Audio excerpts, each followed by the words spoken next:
Welcome to this new moon update.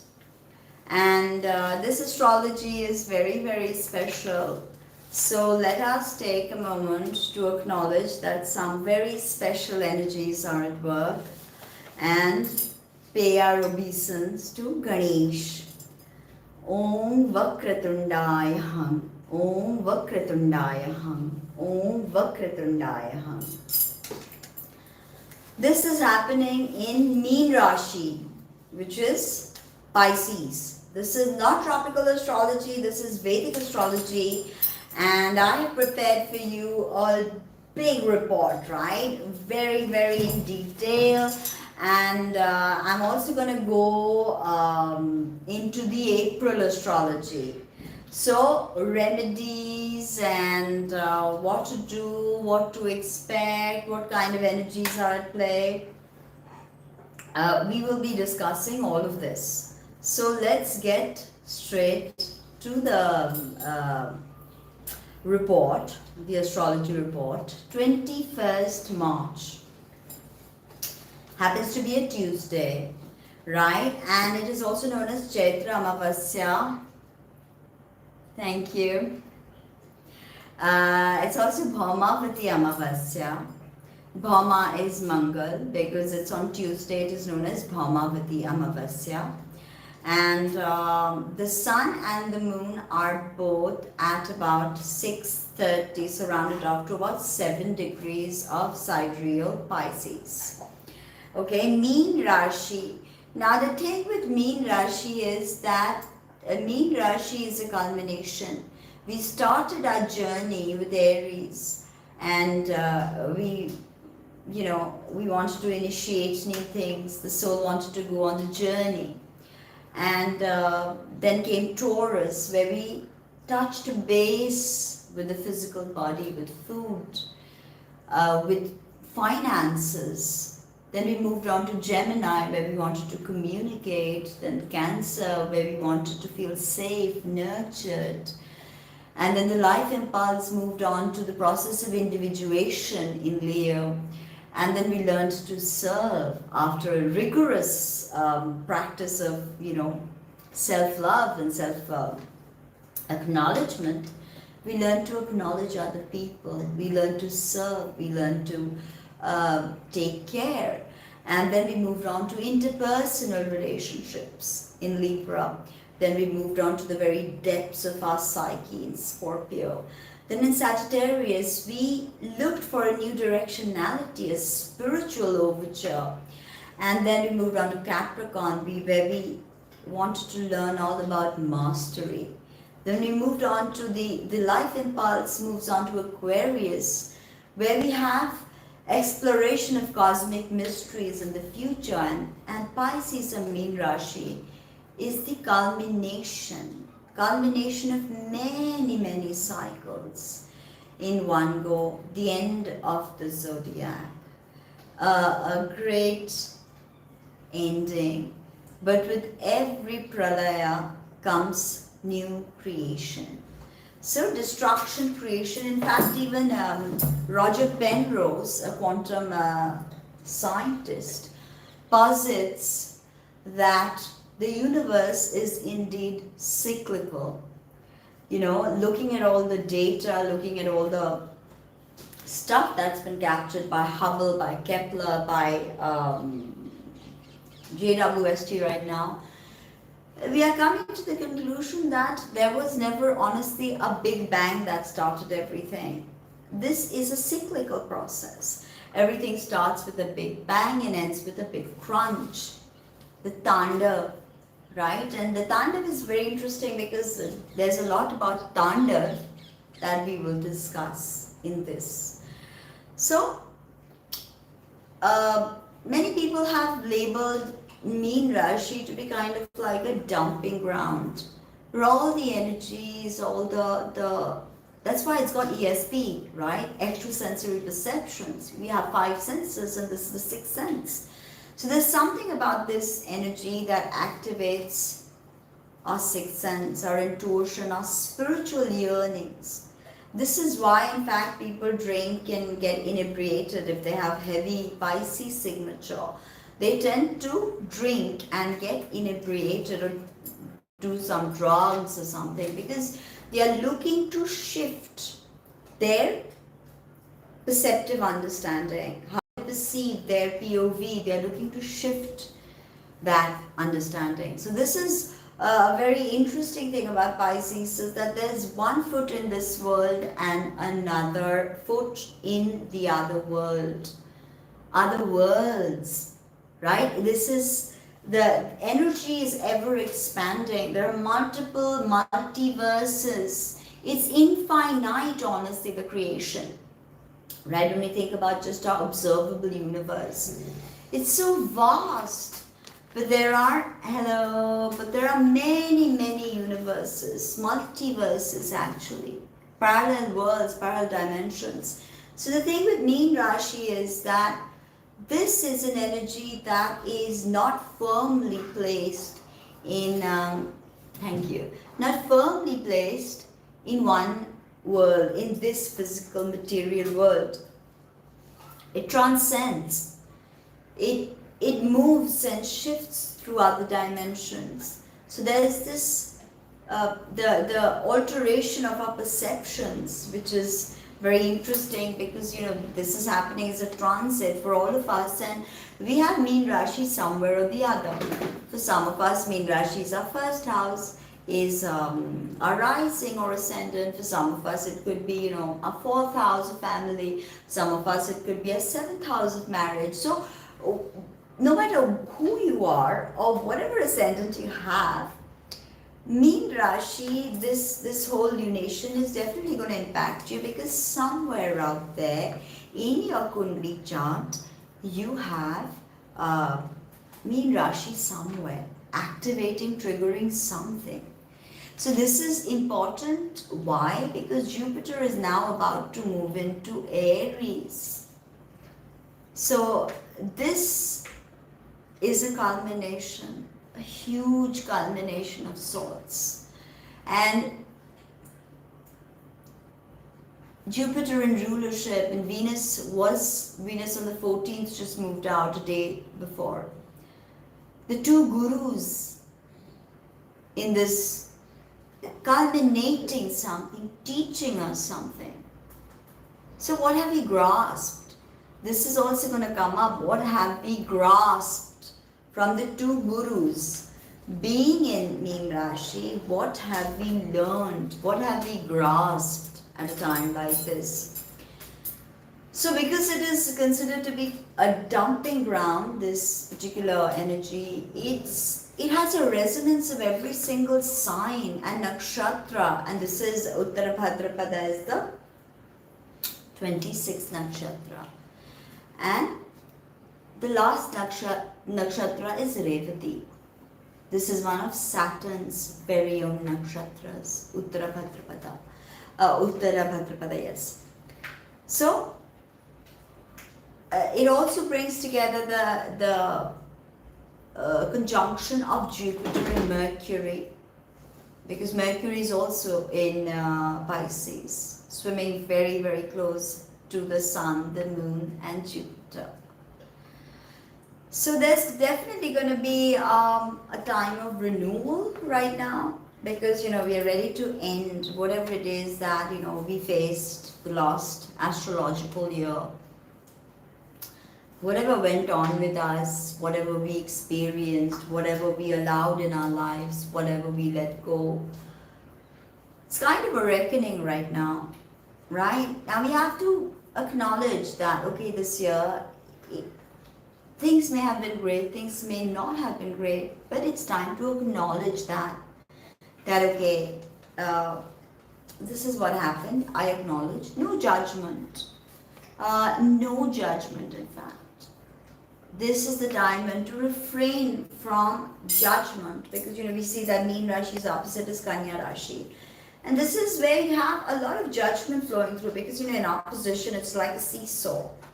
So you've got to allow yourself that I always tell you guys about the poor sweetheart technique, because whenever you feel like judging yourself harshly, whenever you feel that,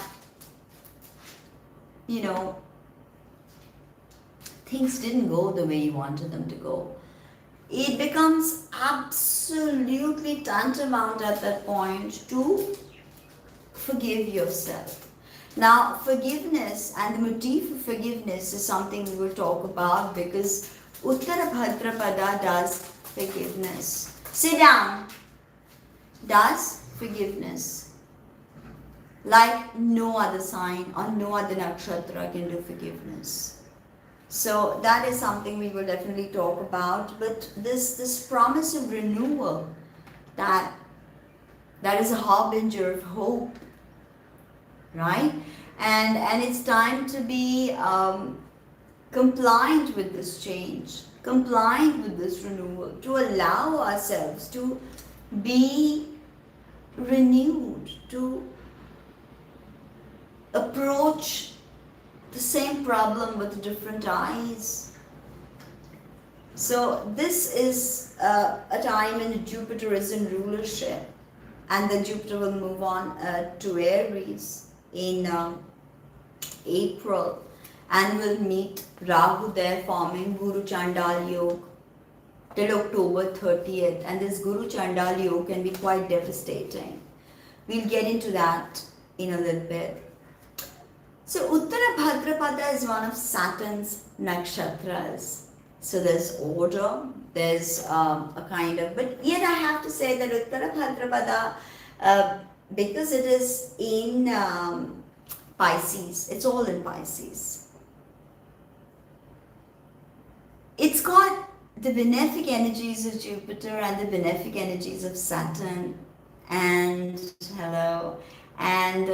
we can do a lot with the benefic energies of Saturn and Jupiter coming together in Uttarabhadrapada. So 26 nakshatra, the one before this is Purva Bhadrapada, right? And our tithi of Amavasya begins with the moon in Purva Bhadrapada, journeying on to Uttarabhadrapada and meeting the sun. So this becomes very important because of Jupiter's role. This is mean Rashi, and Jupiter is in mean Rashi, and now Jupiter is about to move into Aries. And Jupiter's been a victim of Papkartari Yoga for a while because of Rahu and Saturn in Aquarius and Rahu in Aries. So whenever you put that Jupiter right next to Saturn and Rahu, he's afflicted with Papkartari Yoga. Now, deity is Ahir Budanya. Okay, Ahir Budanya. And it means Uttarabhadrapada also signifies a blemishless foundation, right? And Narayana himself personifies this Ahir Budanya energy, okay, Narayan himself. But also Shiva. Shiva is greatly connected to both Purva Bhadrapada and Uttara Bhadrapada. And the concept of Tandav, the concept of Rodra Tandav that happens in Purva Bhadrapada, and the accompanying catharsis that takes place with the Rodra Tandav. And after that, the purge, the catharsis, can we move into the Anandya Tandav of Uttarabhadrapada. So, this is a very interesting transition, and I'm going to discuss both Purva Bhadrapada and Uttarabhadrapada in this report. It'll be worthwhile because they're very, very interesting nakshatras. We think of Revati as the last nakshatra, 27th nakshatra. But in fact, Revati is not so into action per se. Whereas Uttarabhadrapada culminates the wisdom of the zodiac in a way that is exemplified in Lord Krishna. That is exemplified, epitomized in Osho, Rajneesh Osho's writing. They are both Uttarabhadrapada, Lord Krishna and Osho. For Purva Bhadrapada, we have Ramakrishna Paramhamsa. But Uttarabhadrapada is a pendulum swinging between two polar opposites.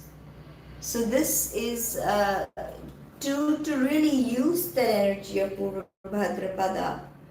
And we all know that Ramakrishna Paramahamsa always fluctuated like a pendulum. Sometimes he was so ecstatic, and sometimes he wanted to cut off his head because he wanted Shakti to give him Pratyaksha Darshan.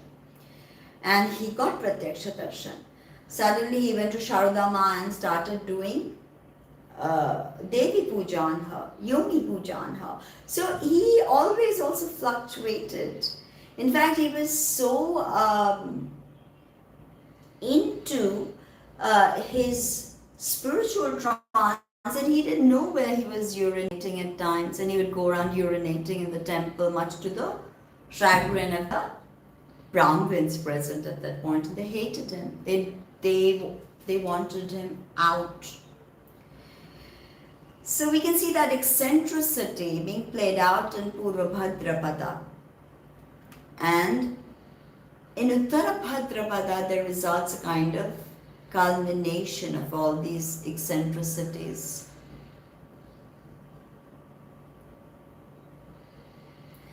So, cutting down on all the eccentricities.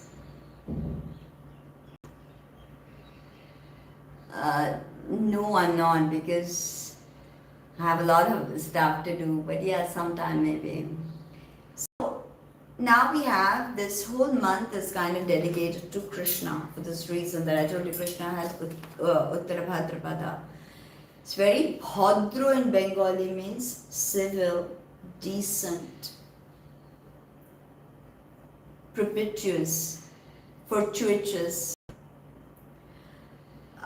There's a Sarvartha Siddhi Yog till next day. Since many of you repeatedly ask me, you can just download Drik Panchang, but Amrut Kal is from 12:34 to 2:04. So that is when most of the initiations and pujas and all of that can happen in that Amrut Kal. Even starting a particular sadhana, because immediately next day we have Navratri. Now sunrise happens at 6:42 a.m. that day. So Brahma Muhurta is at 5:07. Now we have Purvabhadrapada till 5:26 p.m. This is when the Tithi starts with the Brahma Muhurta. You should be meditating on this day. So at 5:07 you should be up at 4, you should take a bath, you should clean, and you should give arghya to the sun, first and foremost. With sunrise 6:42. But hello. But before that, it's nice to see so many members popping up. Thank you. Very, very nice to see people actually becoming members of the channel. And people say a lot of things, how we want to support you, we love you, this, that. But I am really grateful for people who do little things, little sweet things for me also by becoming a member of my channel. Thank you. So we have Purvabhadrapada till 5:26 p.m.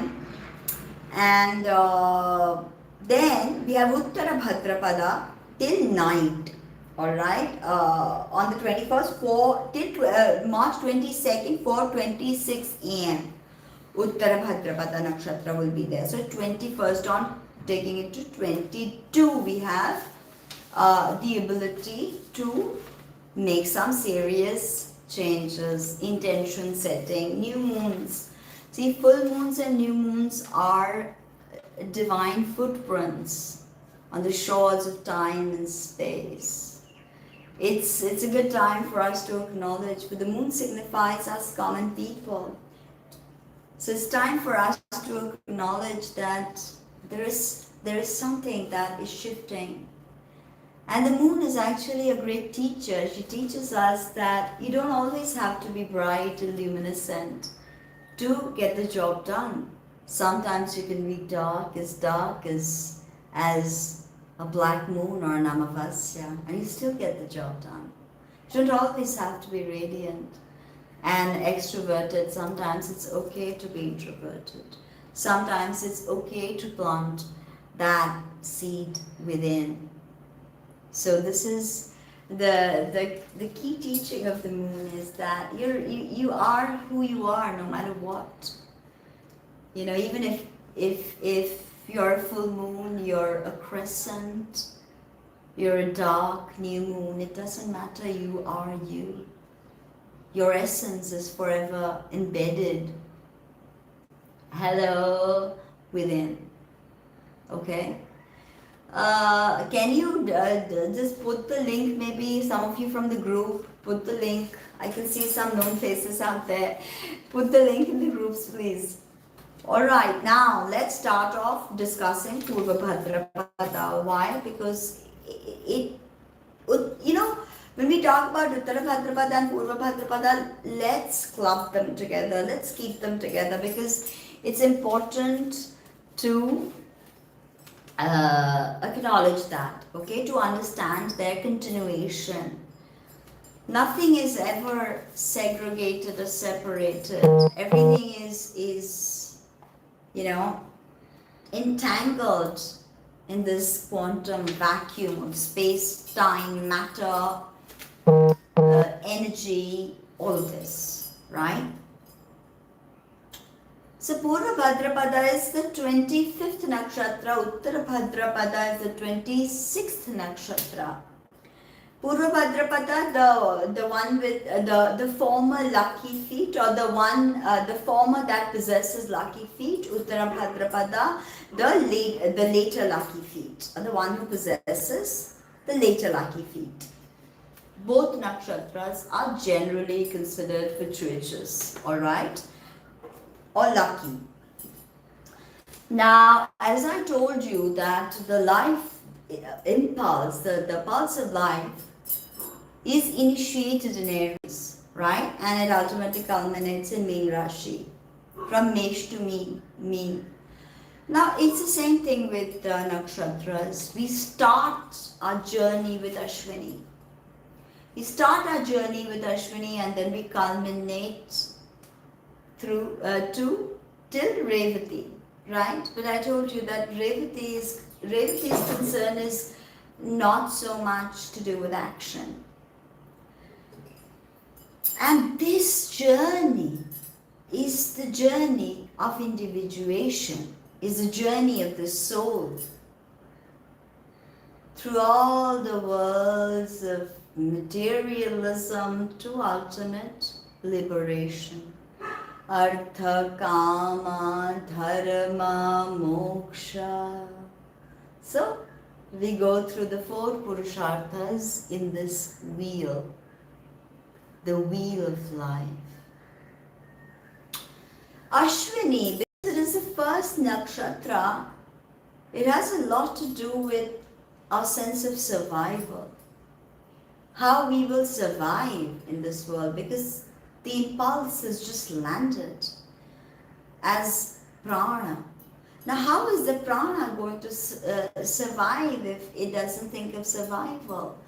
So the things that concern Ashwini, it has a lot to do with survival, how to survive, and sometimes it appears as selfish. Now, the nakshatra before Purvabhadrapada happens to be Satavisha, the 100 healers, a Rahu nakshatra. And in Satavisha, we find that there is a tremendous need to explore cosmic mysteries, the secrets, the metaphysical, right? Now, this is the evolution from Ashwini to Satavisha, survival. We start off with survival and we go through, Bharani, Kritikani, continue on, and we come to Satavisha. But the soul has grown to such a point that it now needs to forget about the material world and delve into the secrets. And after Satavisha comes the Purvabhadrapada and Uttarabhadrapada, and these two are the culminating chapters before Revati hits and it's finally over, right? So this is the final chapters written in the book of life, by the soul. The book's about to finish.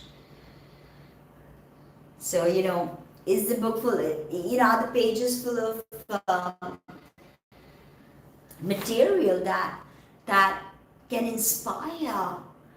It doesn't have to be perfect all the time, right? Because life's messy. That's why you're here. In higher dimensions, there is no physical body. There is no segregation. So there is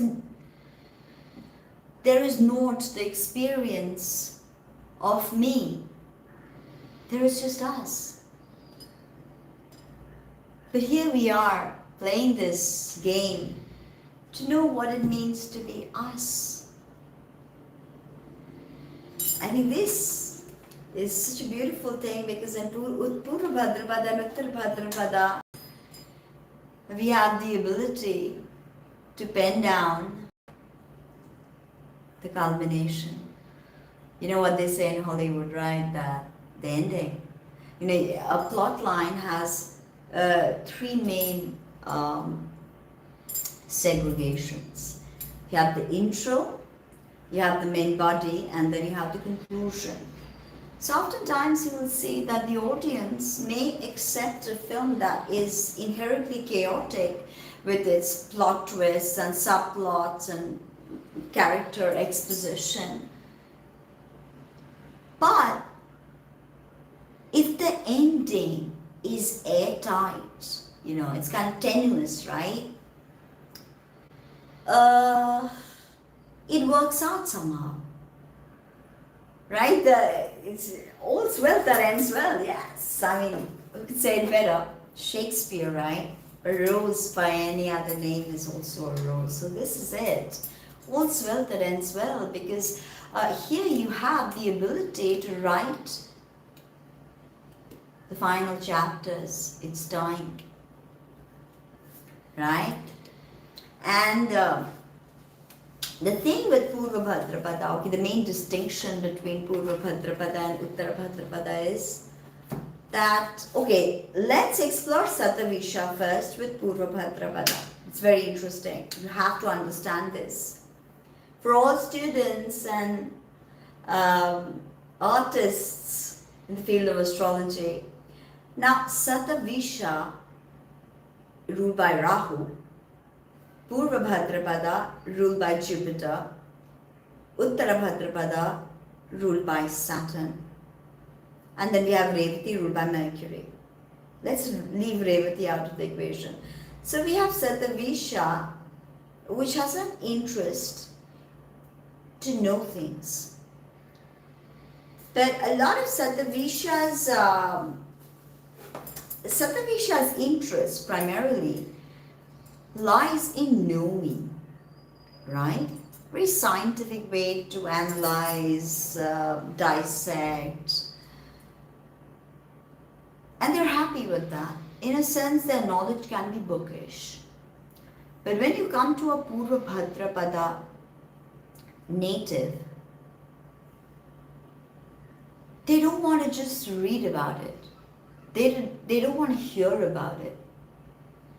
They want to know. They want to experience. Now, the thing is that if Purvabhadrapada native is told that, this is poison, this is what it can do for you. Sometimes for a Purvabhadrapada native, it's not enough to just to know that it is poison. Satavisha native may be like, okay, that is poison, so I'm not going to touch it. But for Purvabhadrapada native, things are messy. They want to get into it. They want to drink that poison, and they want to survive, to live, to tell you the story. So you see how this can be a problem, right? Because you have things like drugs, sex addiction, alcohol, pornography addiction, food addiction. Anything done in excesses is not okay. and and sometimes we need to learn from the wisdom of people who've done it before us.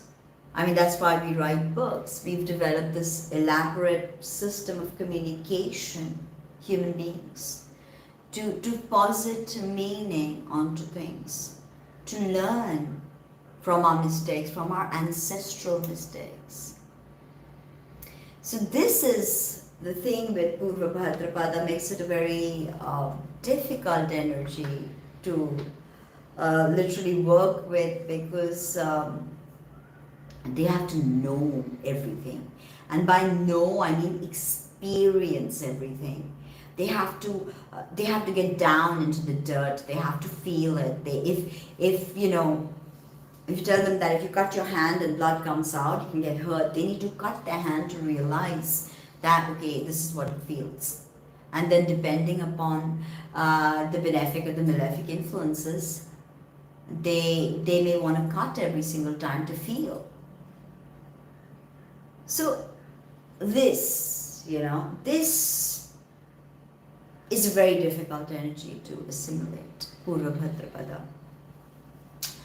And it is way more complex and volatile than Satavisha, which is a Rahu nakshatra. And this is Jupiter's sweet children, and we tend to think of Jupiter as a great benefic, right? But here you see some of the darker overtures coming through, overtones coming through, right? Dark, mysterious Jupiter, right? Anything is possible with Purva Bhadrapada natives. Anything is possible. So this is something that you've got to work with. All Purva Bhadrapada. Polar extremes, always fluctuating like a pendulum. Front, the symbol of Purva Bhadrapada, front two legs of a funeral court. Very nice. Makes absolute sense, right? Hippie-doo. All jolly good. But interestingly, there's another symbol for Purva Bhadrapada, which is two-faced man. Now I immediately think of Janus, the Roman god that had two faces. And I was introduced to Janus through Godard's films, Jean-Luc Godard, the French New Wave filmmaker. And I know Godard's production company was Janus Films. And two-headed humans always interested me. And now I'm forced to tell you a story about one of my favorite horror shows. Some of you know I'm quite a horror freak. I tend to watch psychological horrors a lot, not slashers or just outright violence or action movies or gore. I can't take that. But I like the more psychological side of horror, right? I love that. Satavisha, after all. Like the psychological side of horror. And if you remember American Horror Story, I think it was season 4, The Freak Show, right? Season 4, The Freak Show. And there was a two-headed man in one of the episodes. His name was Edward Mordruk. All right, Edward Mordruk, if I'm not mistaken. The Freak Show, American Horror Story. And it was crazy because Edward Mordruk was this English nobleman. And this is a real story, right? It's not fake, because that was the interesting thing about American Horror shows, that they really went, the anthology really delved into real life stories, and not just tropes or archetypes they just randomly built up. They were real stories, real things. So we have this Edward Mordruk, this English, very refined, very accomplished nobleman, and he had two faces. One was his normal face, and I don't mean like personality shift like Dr. Jekyll and Mr. Hyde. I mean like biologically he had two faces. And this oftentimes happens because you see Siamese twins and things like that. So you also see sometimes there could be two faces that are formed because it was a twin. It was an evil twin actually. So again, we have the reference of Castro and Pollux and all of the twin stories.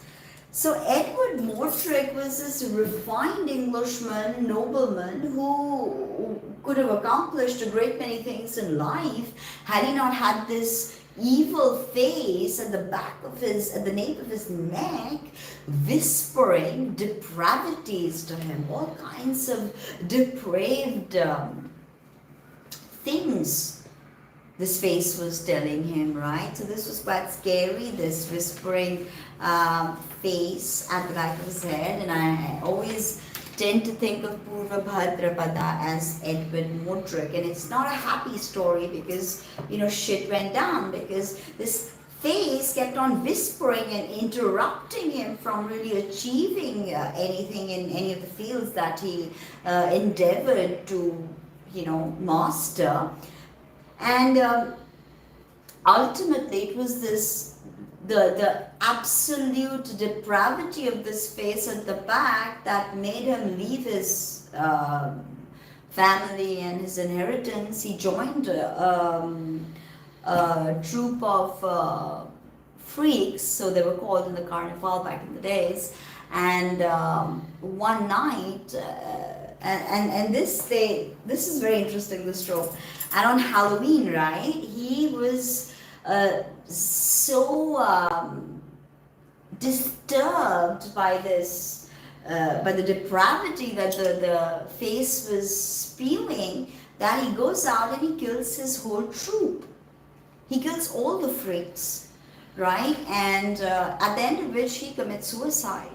So in American Horror Story, the freak show, they had emphasized that nobody, no carny, is to perform on Halloween. Because if they do, the ghost of Edward Mortrick will surely get them. That was quite interesting, but you see how this Uttarabhadrapada thing, you have this one refined face and you have this evil face like Edward Mortrick did, and it goes on whispering all of these things, and it can lead you to you suppressing that evil side, or it can lead you to lose all control of yourself, of your more, of your higher vibrations. So this was quite interesting to think of Uttarabhadrapada as, that the constant whispering of something menacing, of something insidious, right? We constantly have something insidious, something nefarious, throwing all kinds of dirty suggestions at you. You are bound to lose it, right? Anybody would.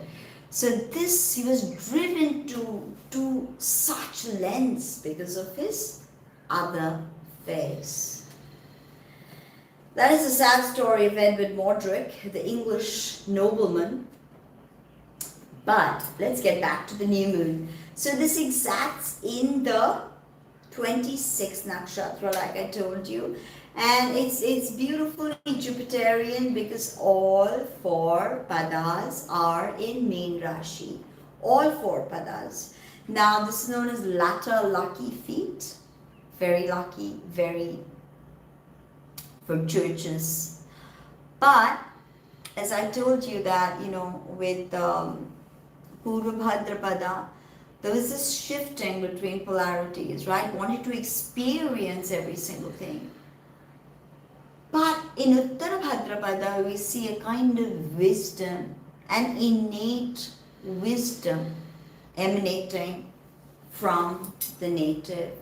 Some of the wisest people on this planet are Uttarabhadrapada. Some of the best teachers that you may have ever encountered in your life are Uttarabhadrapada. And wisdom is the key word for this nakshatra. So Are we ready to be wiser? Are we ready to be to grow, to let go of the shackles that we have put on ourselves? Because this is the time when we can do it. And in a sense, this wisdom that radiates, that illumines Uttarabhadrapada it holds a resonance of all the other nakshatras, all of their energies. It holds a sort of resonance of all the other nakshatras that came before it. Kind of, like a piece of memory, a water holds memory. So this is beautiful thing about Uttarabhadrapada and the wisdom of Uttarabhadrapada and the energies of every single nakshatra radiating in this particular nakshatra in this place. It's beautiful. And it is possibly the best nakshatra that can discern, that can discriminate, the powers of discrimination, as Krishnamurti put it, Jiddu Krishnamurti. Discrimination is key to your spiritual growth. So with Uttarabhadrapada, we see this tremendous ability to discern what is right, what is wrong, what is good, what is bad. Not from a selfish perspective, but from an all-encompassing, all-growing, all-forgiving. So it's honestly a very powerful energy, this Uttarabhadrapada, and it will help us discern between all polarities, all the opposites, the fluctuation, the binaries. Okay, it's a good time. And the thing with Uttarabhadrapada is that the discrimination is not hateful. It's effortless. This is good. This is right. Doesn't matter if you're my mother, father, husband, child. This is right. This is wrong. This kind of impartial discrimination. If you had a friend who's Uttarabhadrapada, they may be angry if you're doing something that they don't think you should. They're not going to hate you. They may hate you doing that particular thing, but they're not going to hate you. So oftentimes these natives may have to take a stance against someone they love. And they do that effortlessly. What have we seen in Krishna? Krishna, I told you, is Uttarabhadrapada. The ability to stand opposite all of the powerful warriors. Bhishma, Dronacharya, Duryodhan, all of them. And he stood on the other side with the Pandavas who were exiled. And how he told Arjuna that losing is not an option. After he went himself to beg to Duryodhan that give them 5 villages. If you give them 5 villages, there will be no war. I mean, he's the avatar of Vishnu. He doesn't have to go on begging to Duryodhan, last of all, but he did. And with equal conviction, he showed Arjuna his Virat Roop. And he said, look, you have to fight this war. Yeah, your family is standing on the other side. But you have to fight this war. So this effortlessly moving from one side of the equation to the other is Krishna. Right? And we've seen him that he's broken his promise many times in Kurukshetra. Is he a liar? Is he a cheat? No. At that point, he felt like a promise had to be given, and then at a certain point, he felt like the promise doesn't deserve to be kept or honored, and he broke it effortlessly as he made that promise. This vacillation, it does not actually reveal that Krishna is treacherous or Krishna is in some way a prankster, a liar. Krishna just understands the necessity of the greater good. To understand the greater good. Yada yada dharmasya glane bhavati bharata abhyuthyanam dharmasya tadatmanam srijamyaham paritranaya sadhunam vinashaya dushkritam dharma samsthapanadhastaya sambhavani yuge yuge. Krishna had to come to destroy the adharma. There's no getting away from that. But he tried to implore to Duryodhana that let's not go for a full-blown war. Because in Bharatvarsha, we are not a warring culture. We are a peace-loving culture. Why? Because we are Sanatanis. We understand the banality of it all. Sanatan Dharma is something that is eternal. Same, Krishna has to come back. Krishna will come back again. Hello. Krishna will come back again as Kalki Avatar. So this is very important to understand, the ability to discern between what is right and what is wrong, the ability to know that what needs to be done for the greater good. Uttarabhadrapada natives are just born with wisdom. So if you are a parent of a child with Uttarabhadrapadayam, and if you are if your child is Uttarabhadrapada, don't try to, push them too much. They're so full of wisdom that you will be shocked. They're so full of wisdom,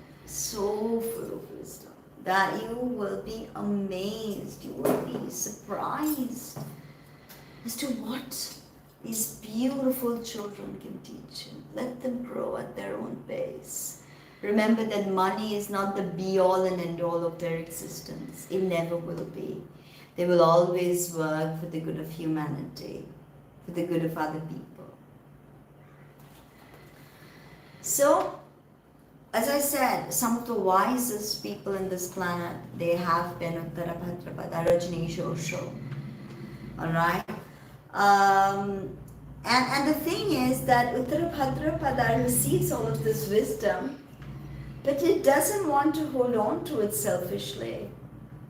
It seeks to give it away. Because again, this mean Rashi, right, houses Uttarabhadrapada. So there's definitely a very self-sacrificial side to this. Sacrifice for the greater good. So at this point, the energy of forgiveness, the energy of sacrifice, the energy of loving unconditionally, of giving unconditionally, all of this is available. Like I said, that consider Uttarabhadrapada to be a sort of culmination of the nakshatras. The Revati by itself, the last nakshatra, is not about action. So here we are. This is the final chapter, it's the final goodbye. Nothing more can be said, nothing more can be shared.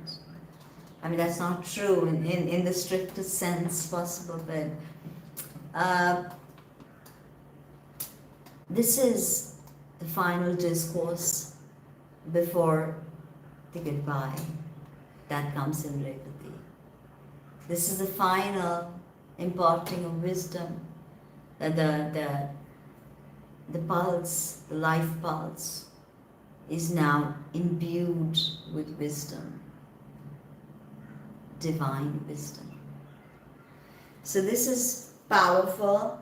And when I think about Uttarabhadrapada, for me, a well-balanced Uttarabhadrapada native or a well-balanced Uttarabhadrapada lunation has the best attributes of Shani and Guru, the best possible culmination, blending of their energies, expansion, growth, nurturing, discipline, structure, abstract thinking, sacrifice, all of this is so beautiful. The two planets that give us wisdom, divine wisdom, Shani and Guru, this can be, even if you are afflicted, say your Uttarabhadrapada, it's afflicted, you can still work your magic and derive the best possible energies of Shani and Guru through this. This is how powerful it is. And the symbol again, absolutely poetic.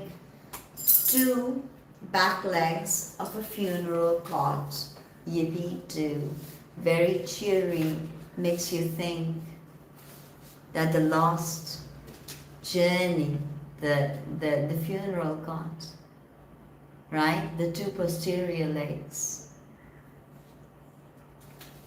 Deity, as I told you, is Ahirbudhanya, the serpent god, the cosmic serpent god, Narayana, the god, the serpent of the cosmic seas, the kundalini of the cosmic seas.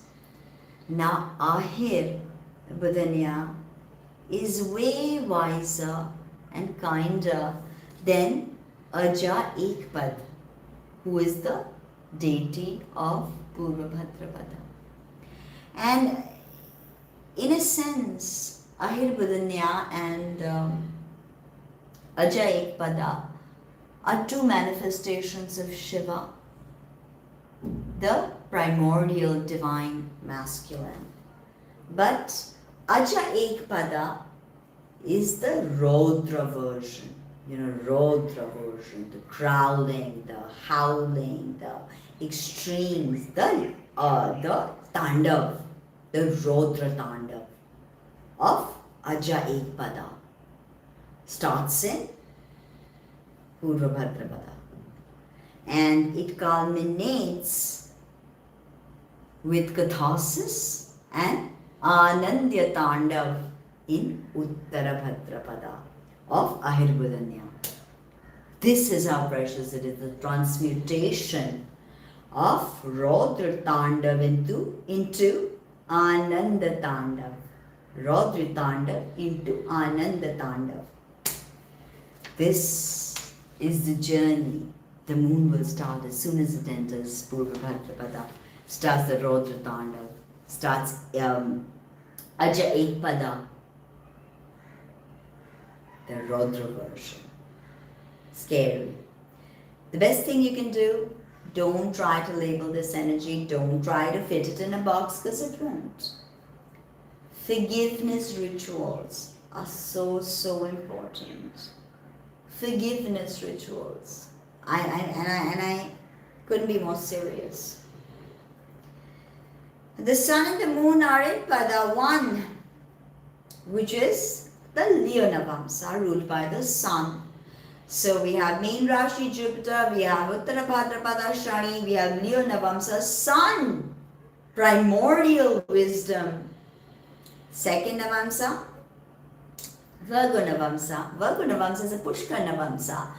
And the third Navamsa is Libra Navamsa, where Mercury is. And it's the worst place for Mercury.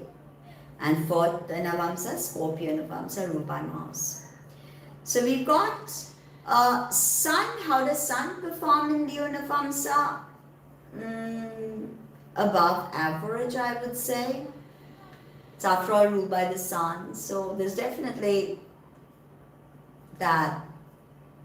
Sun does well with culminations, I have to say that. So sun, I would say above average, but moon does really well because moon has a lot of dignity in Meen Rashi. And not only does moon have dignity in Meen Rashi, moon does well in Leo Navamsa. Even though it's Shani and moon and Shani are enemies, it's Shani's nakshatra. But this is possibly one solid zone for the moon to be in. Okay? And it's powerful, but poor Mercury in Libra Navamsa is below average. In fact, of all the planets in this third Navamsa, Mercury or both is the weakest here. So, communications will be challenged, right? And I mean, Mercury is combust anyway, so yeah.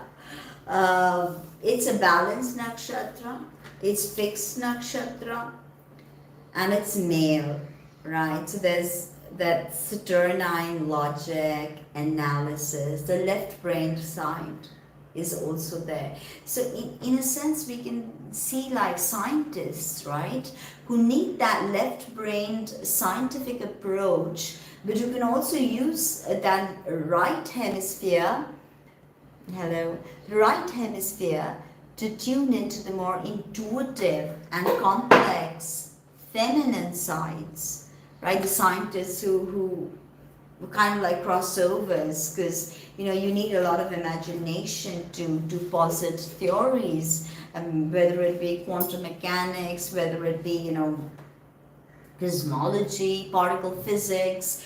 You have to have that balance between the left and the right hemispheres, right? So this can be seen with a well-balanced Uttarabhadrapada native, very good with mathematics, very good with scientific understanding, very good with imagination, so they can swoop into the realm of imagination and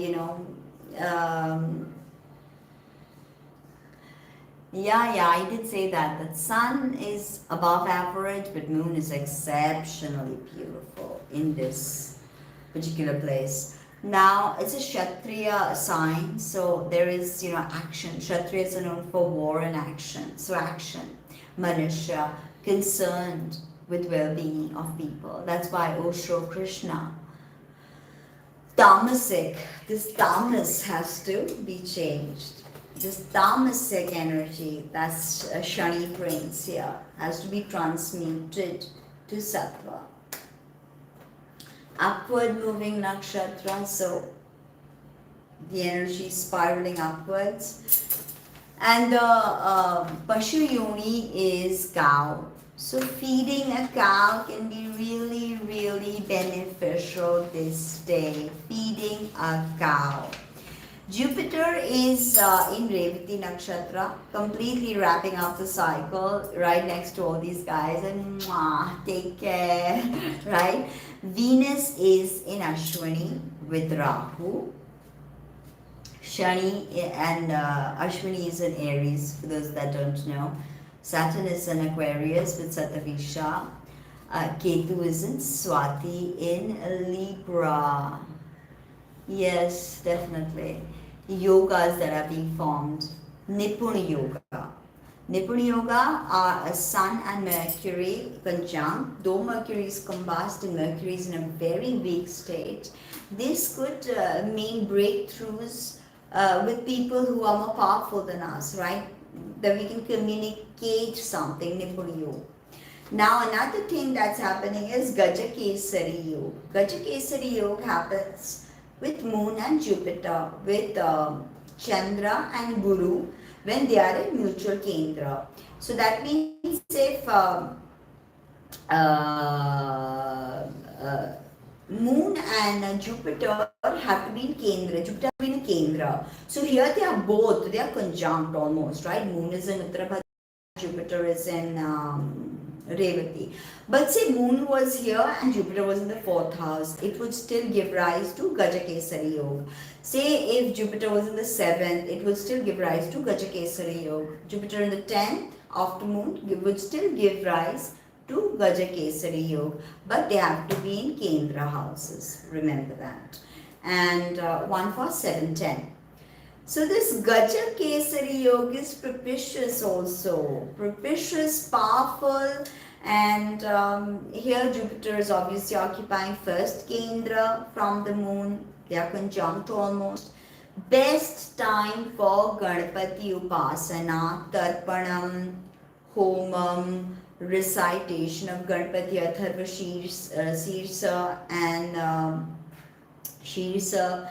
And Jupiter is also in Pakartari Yoga, mind you, with Shani in Kumbh Rashi and Rahu in Mesh Rashi. So it is very important to apply correct remedies to get this Gaja Kesari Yoga's benefits. Ganesh Upasaks will be getting good benefits from this Gaja Kesari Yoga. Mind you, it's very, very benefic. Gaja is elephant, Kesari lion, the amalgamation of the lion and the elephant. Best day to manifest material abundance. Alright, any kind of ritual, yantra puja, Shrimeru puja for money, all of this. In fact, no actions happening in the second Navamsa, which is Virgo Navamsa, which I told you is the Pushkar Navamsa. Things like planets there would do pretty well if you ask me. Now, Jupiter and Sun are also giving us a Raja Yoga that day. So Raja Yoga has its own set of, it's very good for government jobs, very good to, come close to your dad or, to influence someone more powerful than yourself. This Raja Yoga that is being formed by Guru and Surya. Now, this Uttarabhadrapada is a constellation of foundation, like I told you, and its motivation is calm. 4 Purusharthas, Artha, Kama, Dharma, Moksha. So there's calm, there's a desire in this, very interesting, it's culminating, the last chapter, but there's a desire still latent, maybe a desire to teach, a desire to share, a desire to see all people happy. Tridosh, Pitta, Tridosh. So, what you eat that day, don't eat heavy foods or foods with fried food or tons of cheese. Pitta dosh people, be very careful. Dyspepsia, vomiting. All remedies, mudras, mantras will have to be done facing north. Alright, Om Vakratundaya Hang, Om Vakratundaya Hang, Om Vakratundaya Hang. Face north. And you can do this recitation of Navagraha Stotram can be done. I also suggested a Kundali Puja, which I gave you the ritual for yesterday in the live that I did yesterday for Guru Pushya. And you can check that out. Akash Tattva. So Akash, this finger relates to Akash Tattva, the Paramavyom. So learning Karanyas is very important because Karanyas activates. If you're doing Ganpati sadhana, even if you're doing with Ekakshara Ganpati, Gang Angushtabhyam Namaha, Gang Tarjanibhyam Namaha, Gang Madhyamabhyam Namaha, Gang Anamikabhyam Namaha. So this Madhyama. Alright, there are many mudras that activate the Akash element. So if you are sitting facing the north, applying the correct mudra, you will be able to tune into this energy better. The Shakti is Varshodhya Manashakti. Varshodhya Manashakti, that means the ability to bring rain, fertility, food, agriculture, safety. The color of this nakshatra is purple. So purple Kundalini Yoga, very, very beneficial at this time. When it comes to astronomy, Uttarabhadrapada, Pegasus, Andromeda. are two of the fixed stars that we're talking about. Now we finished up with the report for the new moon that is happening in Uttarabhadrapada in Meen Rashi. Now let us discuss a bit about April astrology. There's some dangerous things happening in April, like the Guru Chandal Yoga, which we will talk about in great detail. So here we've got Mercury is going into Aries with Rahu, March 31st to June 7th. Budh in Mesh Rashi. Full moon in Kanya Rashi happens in April 5th. Venus in Taurus, April 5th to May 1st. Sun in Aries, April 14th. The beginning of the new year, right? The real new year. May 14th, 1 month. And new moon in Mesh Rashi, April 19th. So we've got 5th and 19th, the 2 days for full moon and new moon that's coming up now. And we've got a Mercury retrograde happening in Mesh Rashi from April 21st to May 14th. But of course, we've got to take the shadow periods, right? The stationary shadow periods.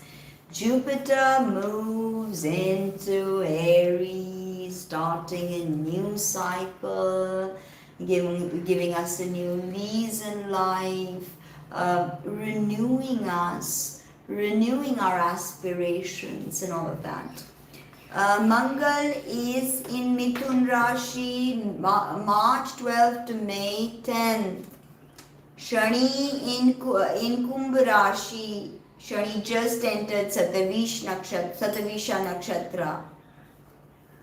And Venus has just moved into Aries, so we know. And Rahu's already in Aries. Now, Jupiter is in dignity all this while because he's in rulership, right? He's the boss. But the Spark Kartari Yoga has been destroying his energies, cutting in to his energies, bringing in convoluted shit, right? So this Rahu and this Shani in Aries and Aquarius, all the time following Jupiter and not allowing his rays to radiate. So this Spark Kartari Yoga, we've had it for a while now. Oh yeah, 8th house situations. Oh my god. Yes, 8th house situations. So, okay, all planets are going to be pretty hard to balance at this point with when Jupiter is going to move into Aries. So, before that, there is this time right now when Venus and Jupiter are forming Dviguru Yoga, which I told you the two gurus, Shukracharya and Brihaspati, are together, Dviguru Yoga. And this, Venus is exalted, Jupiter is in rulership. I mean, come on, this is the time to do the correct things to get the blessings from Venus and Jupiter. Alright? So, yeah. Shani will be there in Sattavishak and slowly moving on, and then we'll move on to Uttarabhadrapada in the next 6 months, right? And we've seen how Shani is bringing in a lot of energy at this point, being in rulership, with Jupiter still going out of dignity and moving into Aries, right? So Sattavishak is powerful Rahu and Shani, two dangerous planets, right? So there's that. But one thing I'll tell you guys is, say you guys don't know how to do puja, or you're doing a basic puja, then try to add the name of your nakshatra deity. For me, Sattavishak is Varuna. So Varuna has to be invoked before Tarpanam, preparing Vishesharga, water and all that. So you can just say, oh, Vam Varunaya Namaha, Vam Varunaya Namaha, Vam Varunaya Namaha. Like that, if you identify the ruler of your moon, okay, your moon nakshatra, when I say nakshatra, I pretty much mean moon only, and you find the deity associated to your moon nakshatra, and you always take their name during your daily rituals. This can greatly help you. Varuna is very similar to Ahirbudanya. Alright. So I have given the mantra for Yama in many of my videos. Please check that out. But you can always form the Munda. I have given to you on the Munda mantra. There are many Yama mantras. So check them out. I've given quite a few. Now the fact that in Western astrology they came up with Aquarius being the water bearer, right? This they channeled directly from. No, you have to see a nakshatra. So are you in Vishakha? Are you in Jyeshtha? Are you in Anuradha? Right? These are the three nakshatras in Scorpio. And then you have to find that out respectively. You have to find a nakshatra. And so this water bearer moniker, right? It comes from Lord Varuna himself. The water bearer, but it's not water, it's cosmic water that he's pouring.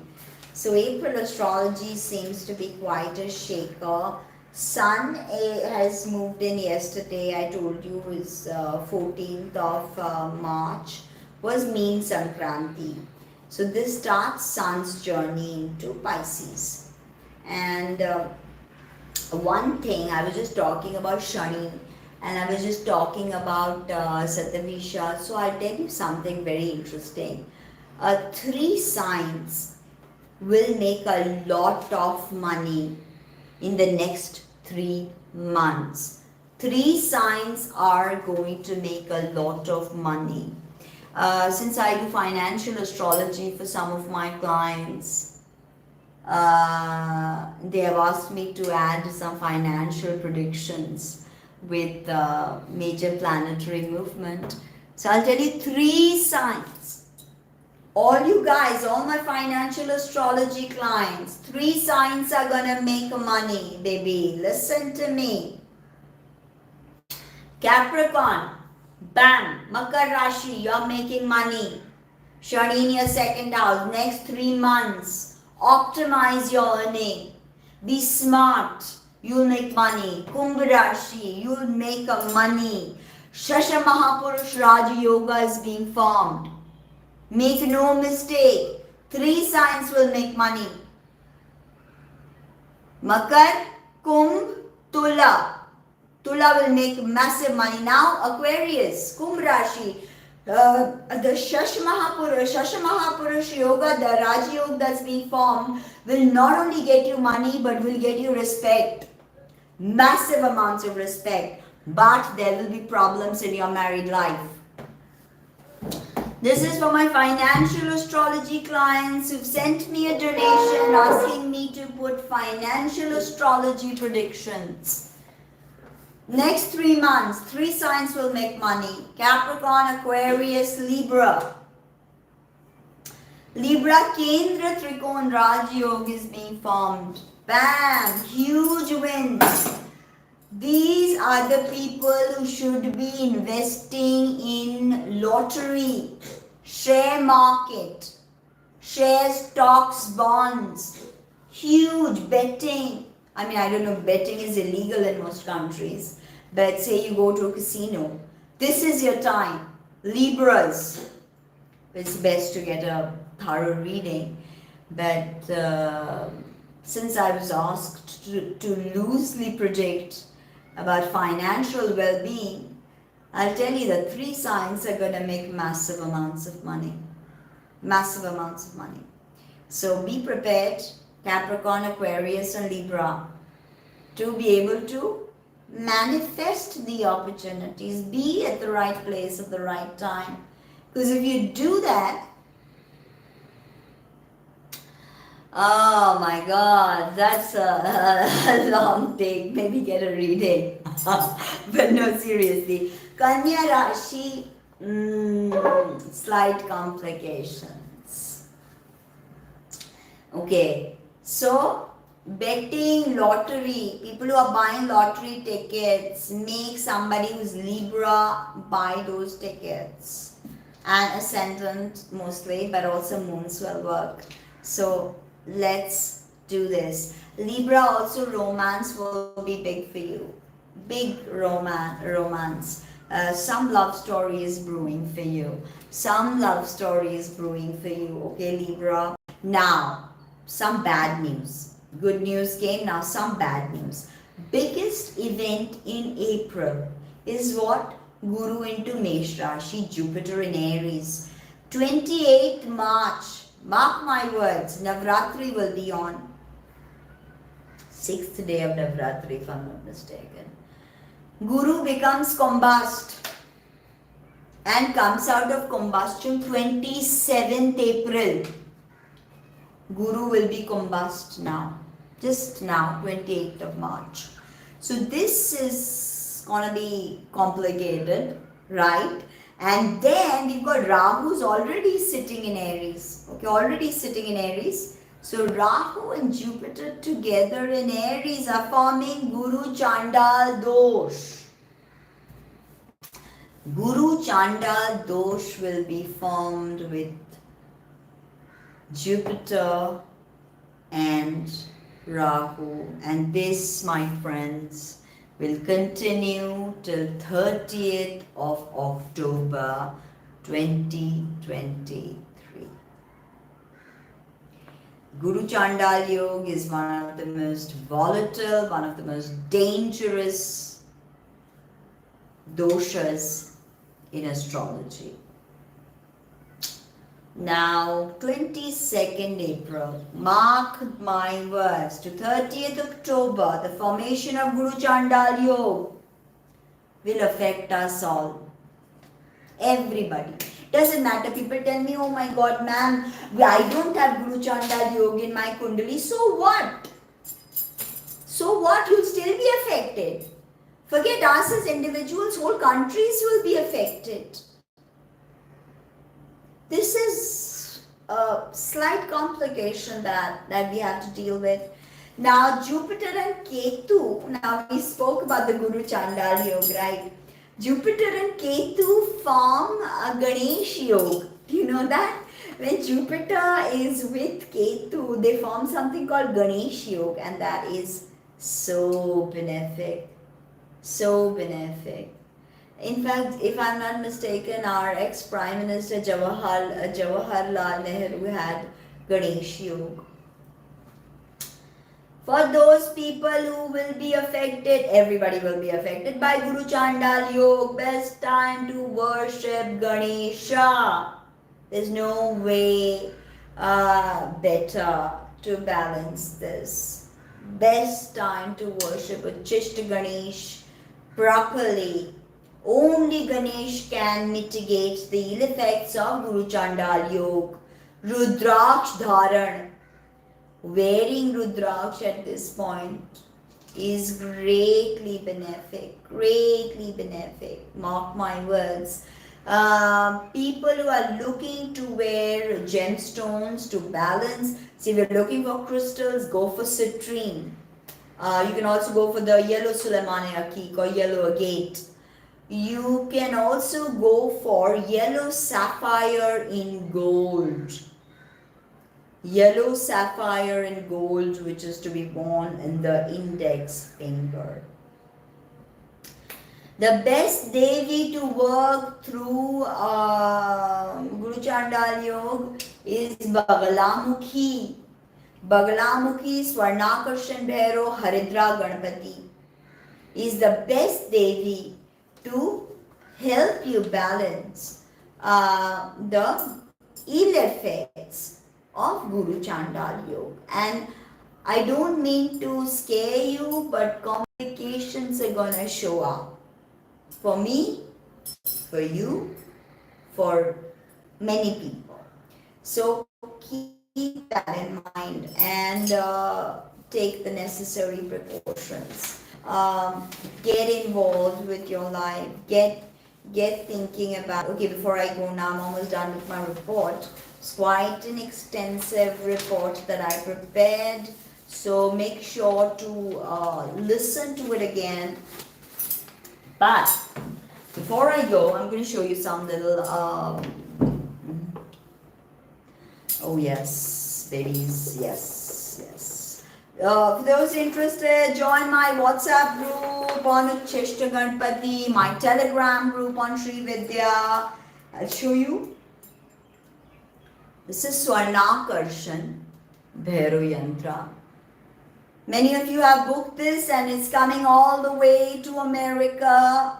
For all you people that have booked, Swarnakarshan Bhairo. Very good to all do Bhairo Pasana right now. This is my favorite, Kal Bhairo Yantra. Very beautiful yantras. For those that have booked this, it's all coming. I'll have to get out and go and put this, take all the packages. And this is Parat Bhairo Gutika. If you're interested in the Bhairo kit, I have fully energized, fully activated for you. Very good to carry this during Guru Chandal Yoga to you. Let's start with the Aries. But we are not doing April, right? We are only doing this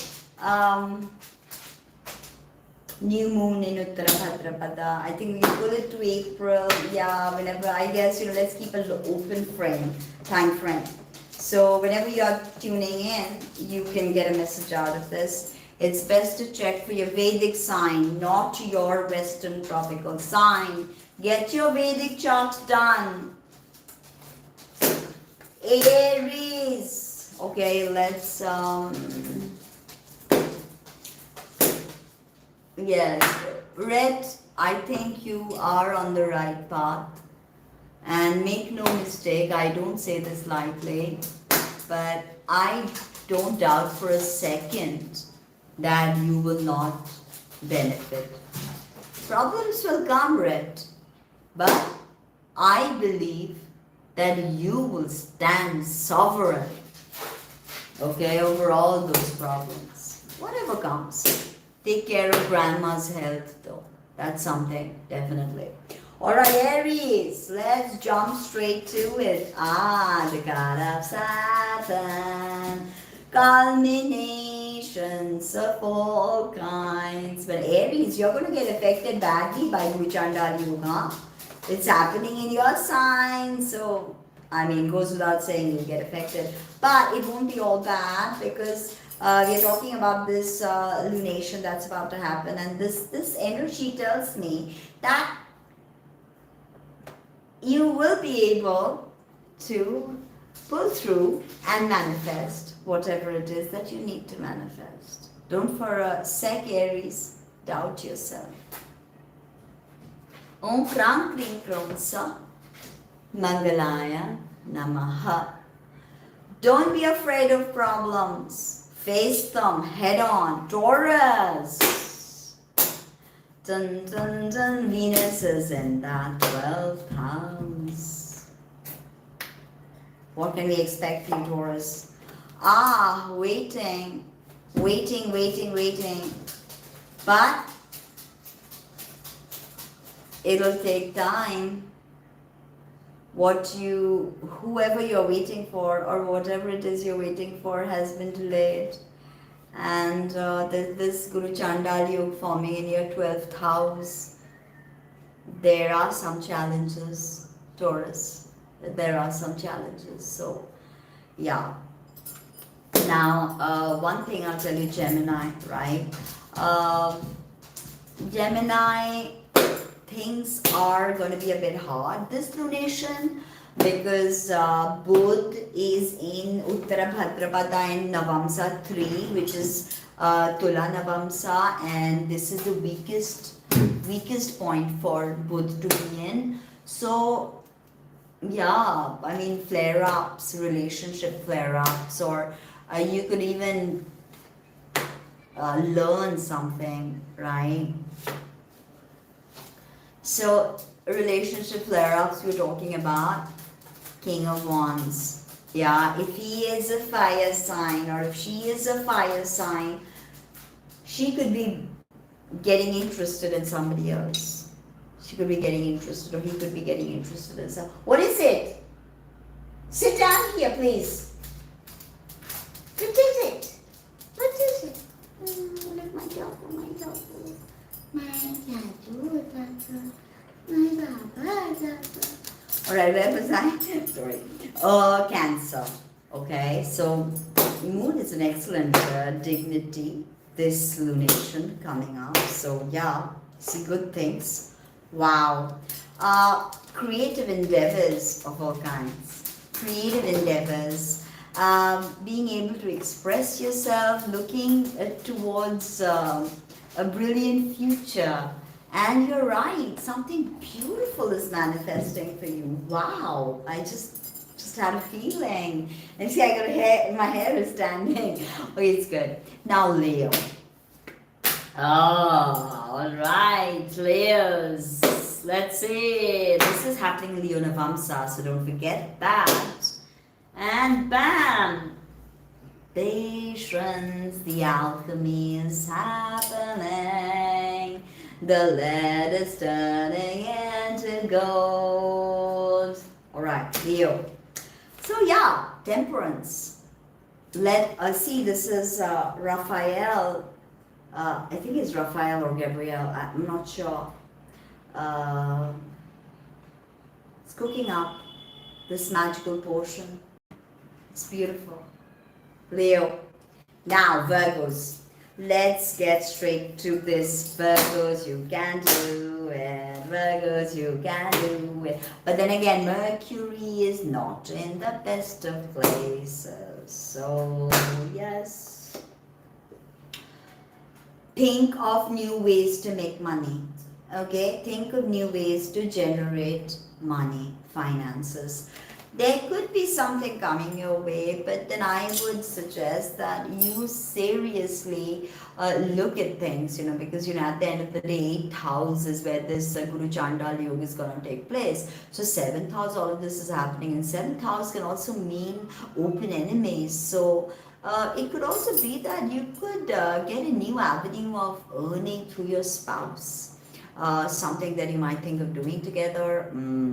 Libra, here baby, you are, I am so happy with Shani and Aquarius for you guys. You guys gonna make money. Some of you Libra mommies are gonna make money from your babies as well. It's gonna be a good time. This heavy tricone, heavy, and I don't mean heavy in a bad way, I mean heavy, titty, baby. Okay, so Libra. Look at that. All that and bam, bam.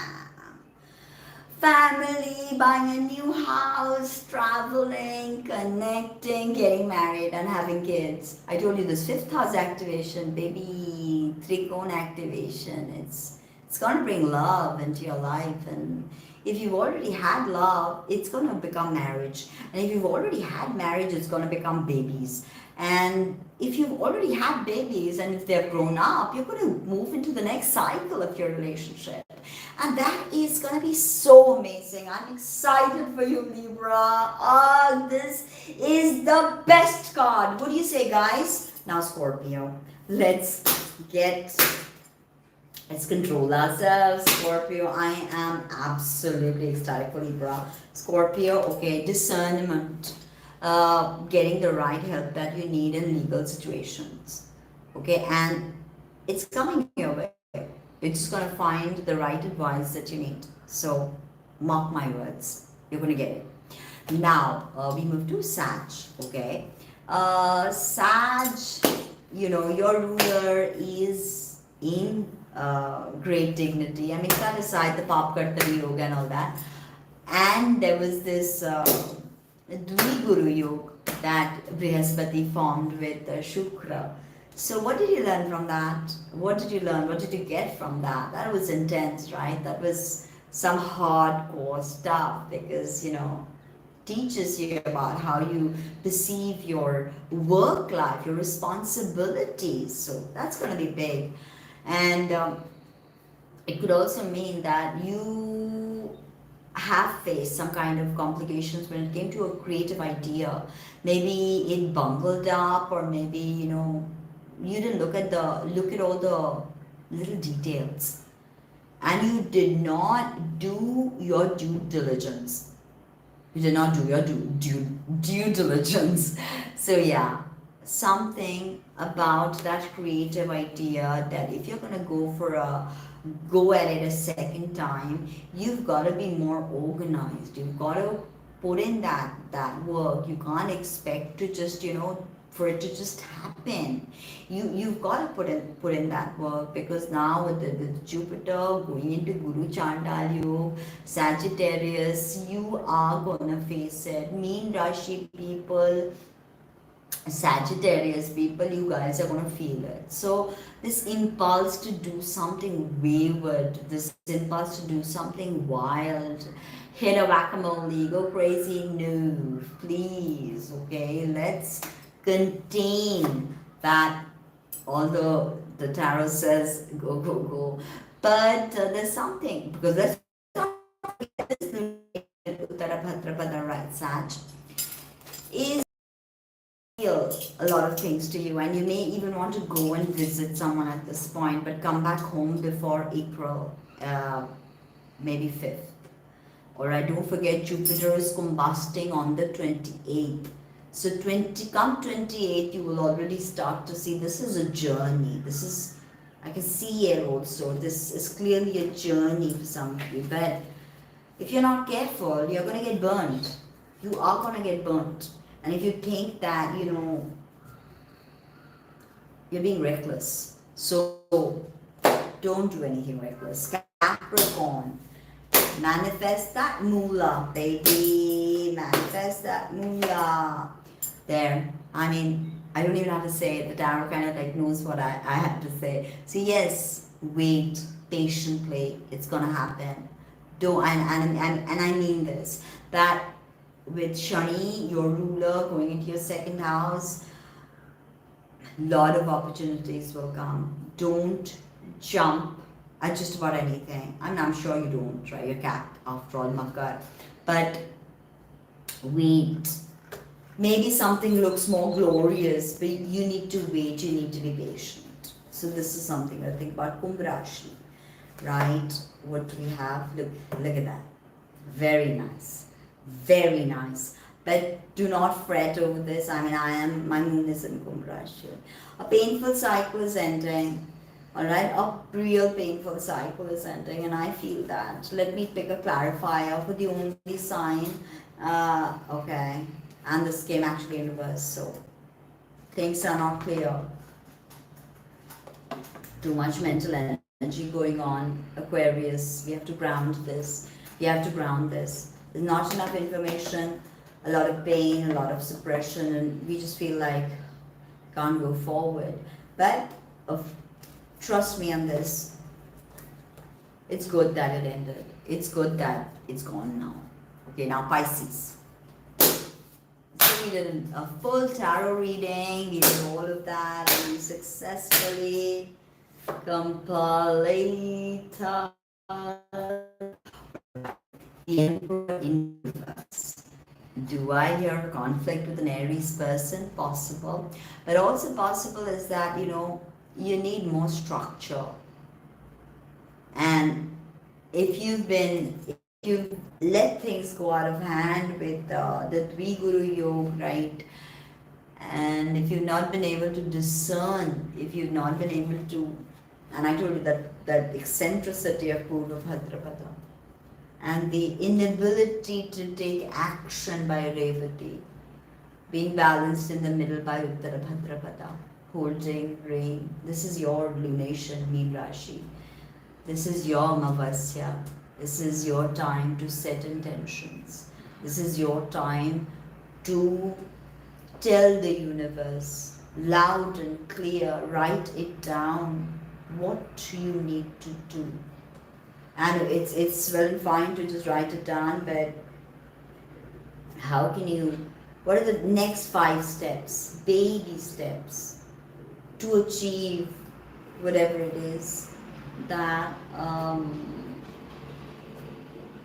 you want to accomplish?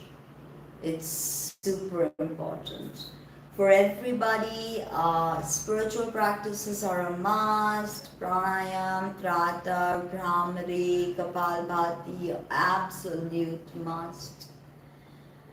Alright, so if you're interested in my Yogini course, please drop me an email, tina@tinahills.com.